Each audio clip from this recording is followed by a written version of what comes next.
Hello, bonjour à tous, j'espère que vous allez bien. Aujourd'hui, je vais vous parler du rangement de la maison. Comme nous sommes tous calfeutrés chez nous, nous allons en profiter pour partir en exploration dans notre maison. Nous allons chercher l'énergie apaisante, celle qui nous fait du bien à la tête et au corps. Alors comment? Nous allons ranger et pour cela, j'ai 6 règles. La première, engagez-vous vis-à-vis de vous-même.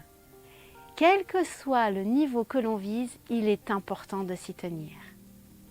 La deuxième règle, observez et écoutez votre maison avec bienveillance. D'avoir un regard nouveau avec sa maison et voir en quoi elle nous ressemble. Comment est-elle? Fait-elle du bruit? C'est-à-dire, elle grince?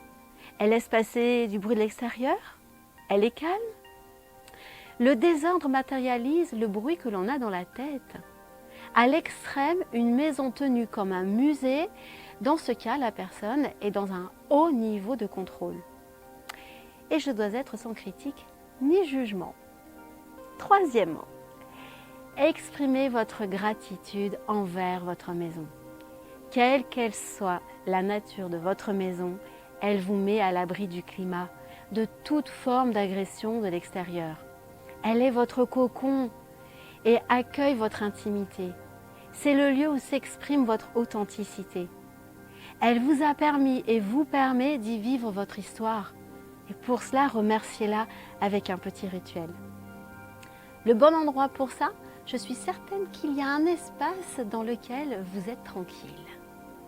Fermez les yeux, posez-vous, dites merci à votre maison parce qu'elle est capable de vous protéger des courants d'air, même si tout n'est pas parfait. Quatrième, imaginez votre vie pleine d'énergie et de joie. Imaginez dans chaque pièce de la maison ce que vous aimeriez vivre. Les rires des enfants dans leur chambre, les amis heureux et présents dans votre salon, la famille bienveillante autour de la table, la plus belle histoire d'amour dans votre chambre. Pour cela, rangez et organisez chacune de ces pièces pour en être capable de recevoir ces intentions.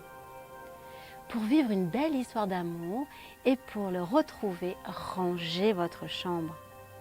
Pas de livres en excès, pas de maquillage sur la table de chevet, pas de PlayStation en face du lit. Le tri. Tout ce qui appartient aux histoires anciennes doivent être libérés.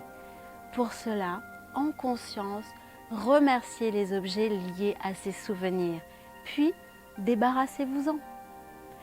Pour un tri actif, faites 3 regroupements. Le premier, tout ce dont vous êtes vraiment certaine de garder.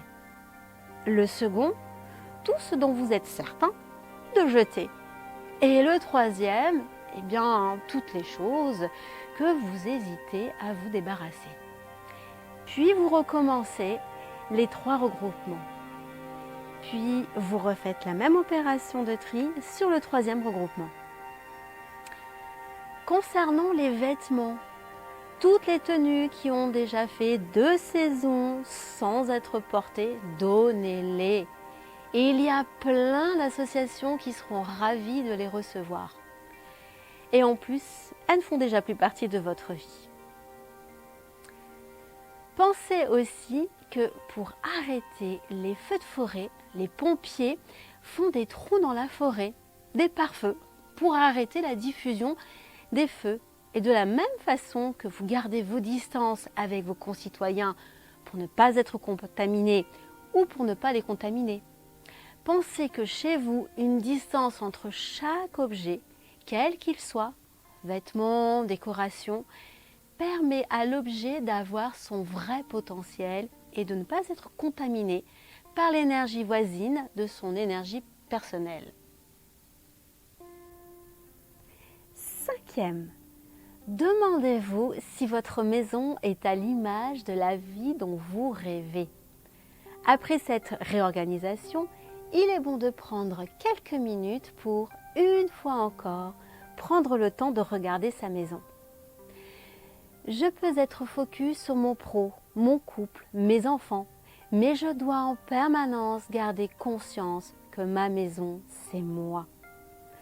Rangement, décoration, environnement, influence et son ma vie. L'habit fait bien le moine. Le style et la décoration de la maison en sont les costumes. Vous ne vous habillez pas n'importe comment. Vous prenez bien une douche. La maison doit aussi s'habiller et prendre des douches. Elle est vous. 6e. Faites de votre maison votre meilleur allié pour avoir la vie de vos rêves. Ça y est, le tri est fait. C'est la première étape pour accéder à soi. Là, votre maison est en santé, en forme pour vous permettre la suite. La suite, c'est votre projet personnel. Votre maison est ouverte en énergie et vous propose de la regarder encore une fois sous un nouvel angle, son aspect. Aspect que j'ai commenté dans une de mes vidéos, la maison et mon corps. Et ainsi de suite, jusqu'à ce que vous découvriez votre lumière intérieure. Pour cela, je vous invite à suivre mes vidéos et pour aller plus loin, n'hésitez pas à me contacter. Bien, en attendant de vous retrouver dans une nouvelle vidéo, je vous fais des bisous tout plein. Bye bye.